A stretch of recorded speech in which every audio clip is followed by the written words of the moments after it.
오늘 하루 여러분은 이 글자를 이미 여러 번 보셨습니다. 휴대전화를 켜고 검색창에 무언가를 넣고 화면을 내려보셨다면 그때마다 스쳐간 그 두 글자, 정복. 그 앞 글자가 바로 오늘의 글자입니다. 정. 우리가 가장 따뜻하다고 여기는 글자입니다. 인정이 있다. 정이 들었다. 정떼기 어렵다. 그런데 한자의 족보라 불리는 설문해자를 펴보면 이 글자 옆에는 이렇게 적혀 있습니다. 사람의 음의 기운 가운데 욕심이 있는 것. 따뜻함이 아닙니다. 욕심입니다. 안녕하십니까? 이철성의 한시여행입니다. 오늘 영상이 마음에 드신다면 구독과 좋아요, 알림 설정까지 눌러주시면 큰 힘이 됩니다. 오늘은 이 한 글자를 따라 1200년 전 양주의 어느 이별자리까지 가보겠습니다.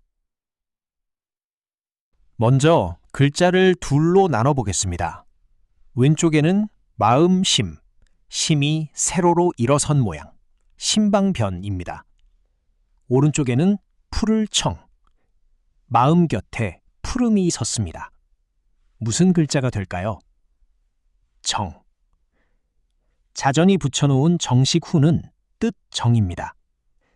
사랑 정도 아니고 인정 정도 아닙니다. 첫 번째 후는 뜻입니다. 자전은 이 글자를 우리가 아는 것보다 훨씬 넓은 자리에 놓아두었습니다. 그리고 그 넓이가 오늘 두 번 문제가 됩니다. 한 번은 설문해자에서, 또 한 번은 여러분 휴대전화 속에서. 부수는 마음심, 모두 11획입니다. 설문해자, 권십, 신부에 이 글자가 실려 있습니다. 인지, 음기, 유욕자, 종심, 청성. 사람의 음기 가운데 욕심이 있는 것이다. 마음 심을 따르고 풀을 청이 소리다. 중요한 대목은 뒤쪽입니다. 청이 소리다. 정은 형성자입니다. 뜻을 맡은 쪽은 마음 하나뿐이고 청은 정이라는 소리를 빌려주었을 뿐입니다.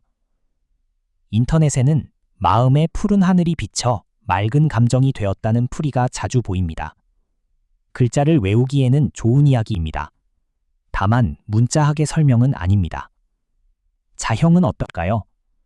정에는 갑골문도, 금문도 없습니다.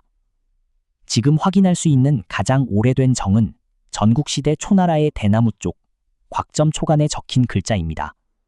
2300년쯤 전이지요. 그런데 그때의 정은 생김새가 지금과 다릅니다. 청이 위, 마음이 아래, 위아래로 포개진 모양이었습니다. 지난 화에서 만난 근심수와 같은 짜임이었던 셈입니다. 마음이 옆으로 돌아앉아 왼쪽에 선 것은 소전부터입니다. 다만 그 왼쪽 마음이 지금의 신방변 모양으로 굳은 것은 그 다음 예서 단계의 일입니다. 자, 이제 오프닝의 수수께끼로 돌아가 보겠습니다. 왜 하필 욕심일까요?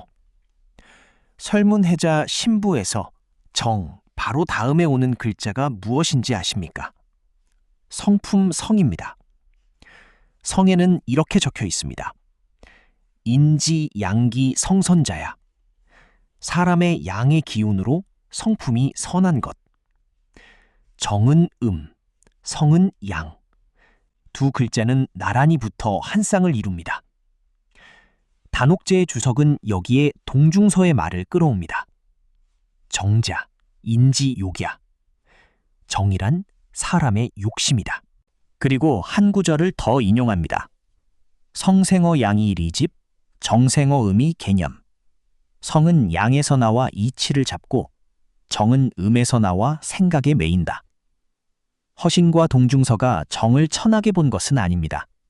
다만 정을 가만히 있는 것이 아니라 움직이는 것, 그래서 다스려야 하는 것으로 보았습니다.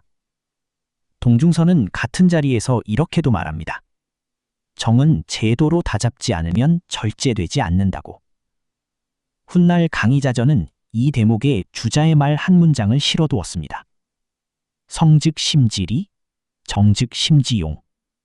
성은 마음의 이치요, 정은 마음의 쓰임이다.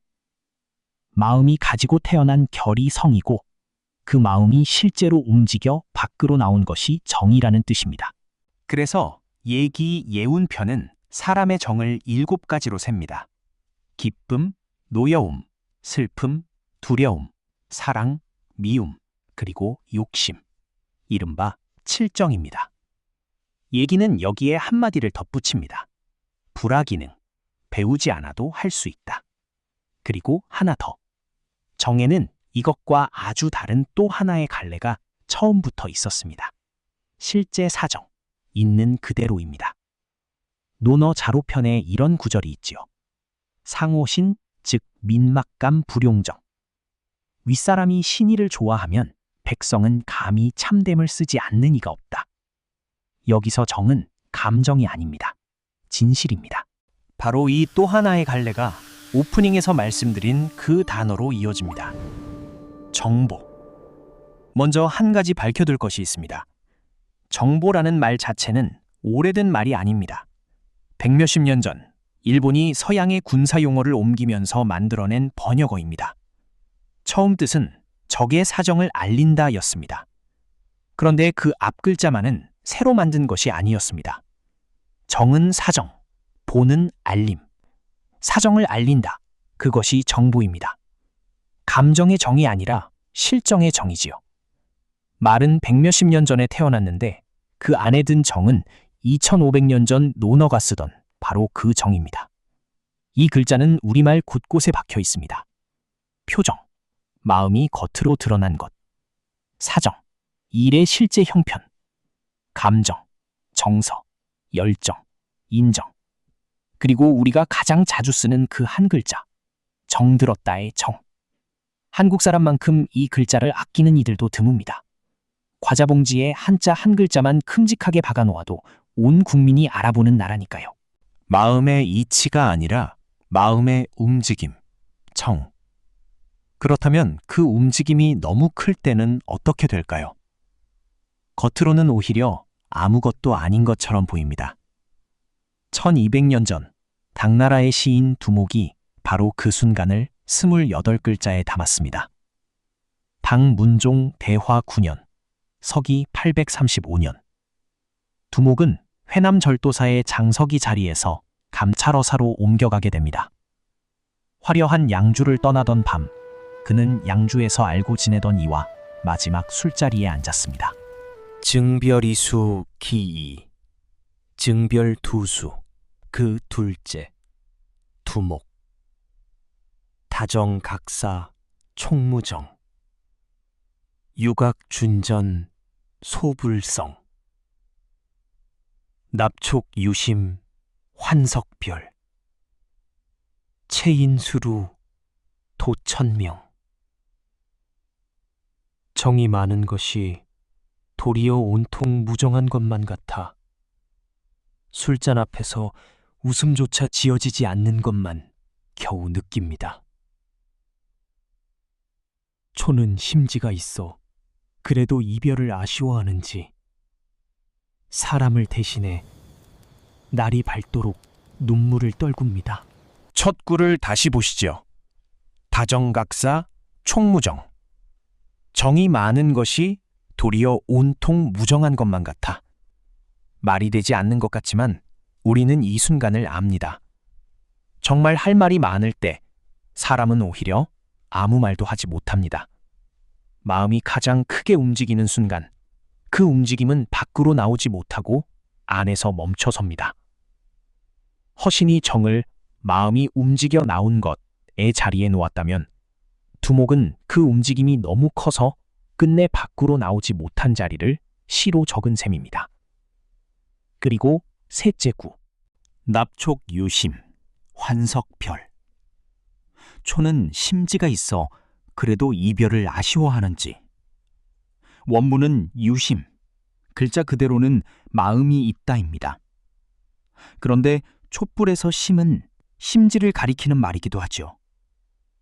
말장난처럼 보이지만 이것이 이 시의 심장입니다. 사람은 울지 못하는데 심지를 가진 초가 대신 밤새 눈물을 흘립니다. 오늘의 글자 정의의 부수가 무엇이었습니까? 마음심이었습니다. 시의 마지막 두 구절에서 그 부수가 촛불이 되어 타고 있는 것입니다. 정리해 보겠습니다. 정은 마음 심에 소리를 맡은 풀을 청이 붙은 형성자입니다. 설문해자는 이 글자를 음의 기운에 욕심이 있는 것이라 했고, 주자는 마음의 쓰임이라 했습니다. 가만히 있는 마음이 성이라면 움직여 나온 마음이 정입니다. 그리고 그 움직임이 너무 크면 두목의 시처럼 무정한 얼굴이 됩니다. 다음 여행지를 예고해 드리겠습니다. 안일 비 아래에 마음이 놓인 글자입니다. 마음이 아니라고 말할 때 우리는 그것을 무엇이라 부를까요? 다음 화에서 만나 뵙겠습니다. 오늘 영상이 좋으셨다면 구독과 좋아요, 알림 설정 부탁드립니다. 이철성의 한시 여행이었습니다. 고맙습니다.